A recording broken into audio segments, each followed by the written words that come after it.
Comme son nom même l'indique, ministère de la Femme, de la Famille et de l'Enfant, l'autonomisation de la femme est une priorité au niveau de notre ministère et une priorité de Madame la ministre et une priorité extrême du président de la République de Côte d'Ivoire. Parce que, comme je l'ai dit, l'autonomisation de la femme est une question transversale. C'est une question qui intéresse tout le monde. Parce que qui dit autonomisation de la femme, dit harmonie de la famille. Parce que la femme est le pilier de la famille. Donc, quand la femme est autonomisée, elle est plus épanouie et cela rejaillit sur toute la population et toute la famille. Ça rejaillit sur les enfants qui sont protégés et bien nourris également. Donc, c'est pourquoi l'autonomisation de la femme, c'est très important pour le ministère de la femme. Bon, les efforts sont multiformes. Hein. On part d'abord du politique, parce que les tests réglementaires qui encadrent toute cette autonomisation. On part déjà de notre Constitution qui fait une part belle à la femme, en 3 articles, qui fait en sorte que les gouvernants, les collectivités décentralisées doivent s'occuper de l'autonomisation de la femme.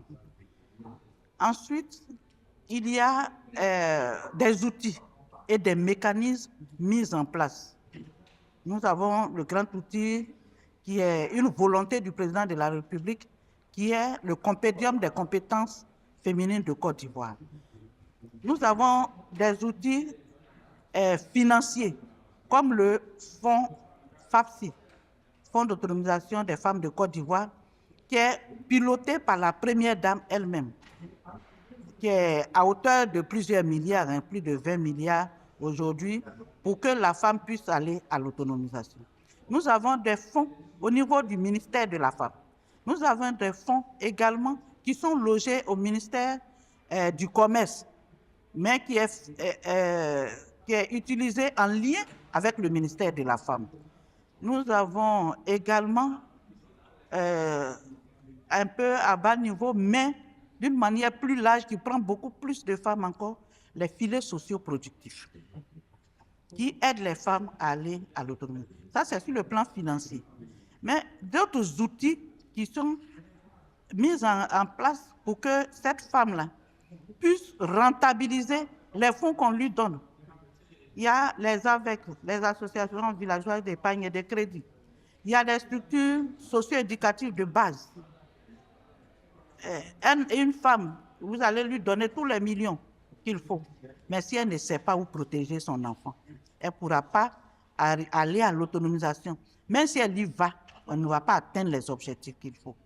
Donc, il y a des projets novateurs pour construire toutes ces structures-là, aussi bien en ville, dans les zones urbaines, que dans les zones périurbaines défavorisées et dans les villages.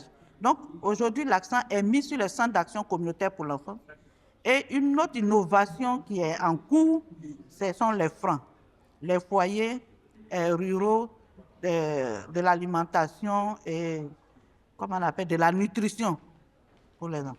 Aujourd'hui, nous sommes à plus de 1800 francs qui sont installés dans les villages de Côte d'Ivoire.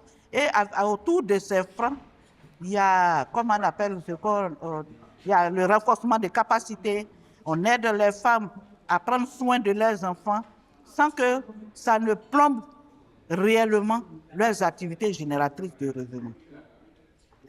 Bon, en tout cas, il y a toute une panoplie d'actions, d'outils et de mécanismes pour que la femme aille véritablement à l'autonomisation. Même si on ne l'atteint pas, on aura des avancées.